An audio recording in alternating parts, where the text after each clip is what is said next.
Good morning. Alexa, volume down one. Good morning.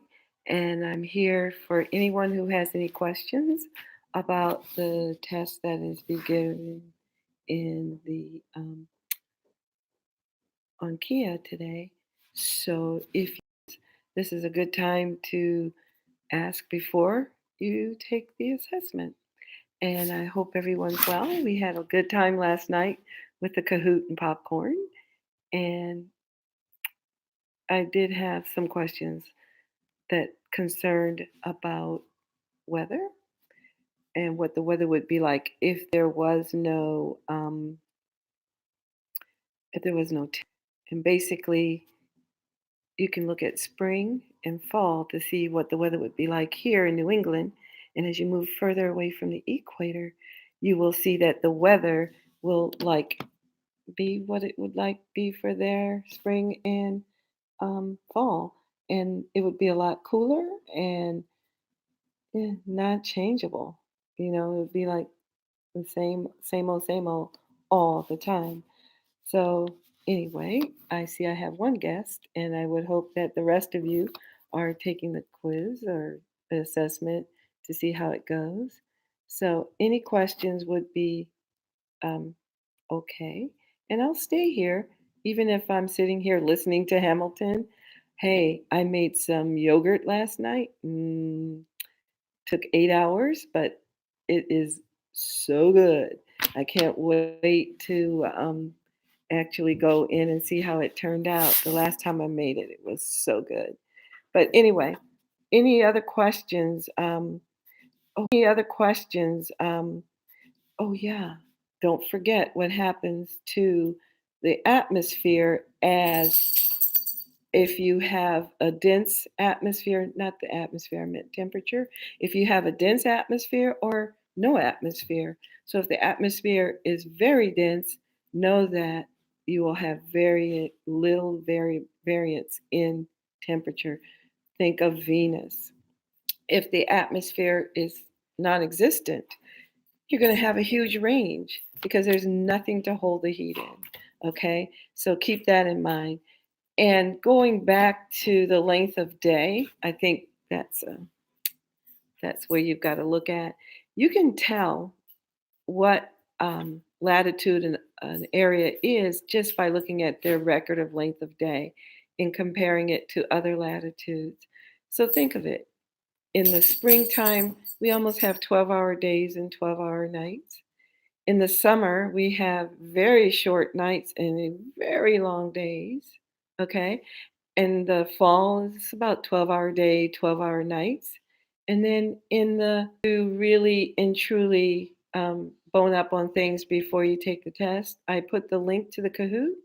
It's a challenge. It's open until the 25th of March, which is Wednesday. So you can go there. The key quizzes are still open until after the test. Um, so hopefully I've given you enough resources. Good morning, Matisse. I saw your email. I hope you found the Kahoot this morning. I put a link to that. Um, it was a fun time last night. We had a nice large crowd. It was about 20 kids. It was like awesome. Um, but any questions, I'm here for you. And know that on Wednesday we're starting a PBS looking at the moon. And I want to point out that this month, in the April issue of Astronomy magazine, let's see if I have it. I was reading it last night. That's why I was looking around on my coffee table to see if it was still there. Oh, want you guys see the fireside? Fire. Anyway, um, I was reading Astronomy magazine. Is they're talking about exoplanets and the closest exoplanets to us. If we're finished the first part, should we submit it? Go over it again, Matisse, with a fine tooth comb, try to do your best. And then when you feel like, hey, I've got this, go ahead and submit. Okay? Go ahead and submit. Um, you feel like you got it down, you feel like, hey, I did my best, do it. All right? and feel confident in it. And yeah, so but Astronomy Magazine is all about exoplanets, and they actually tell the name of the star and how many light years the exoplanets are. So the closest exoplanet to us is about 4.2 light years away, or they're saying 6 light years because it's Proxima Centauri, and it's about 4 to 6 light years away. 4 2, not 46. 4 to 6 light years away. So it would take about 100,000 to years for us to get there by today's space travel times. So anyway, um, check it out if you can. I think I'm going to have a link. I'll look it up online. I didn't get a chance to last night, but I will look and see if Astronomy Magazine has an online issue that's kind of free, and link the article to you if I can.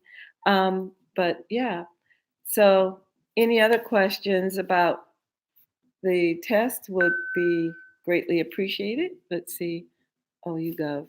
Let me go over some of the things that um, you might have issues with. I really can't think of anything other than, hey, if you need me, email me. I will be available all day. I usually, if I'm not directly online, I do have my Apple Watch that notifies me when I receive emails, and I try to answer them as soon as possible. So, good luck um, on your assessment. I know you guys can do it. 2 thumbs up.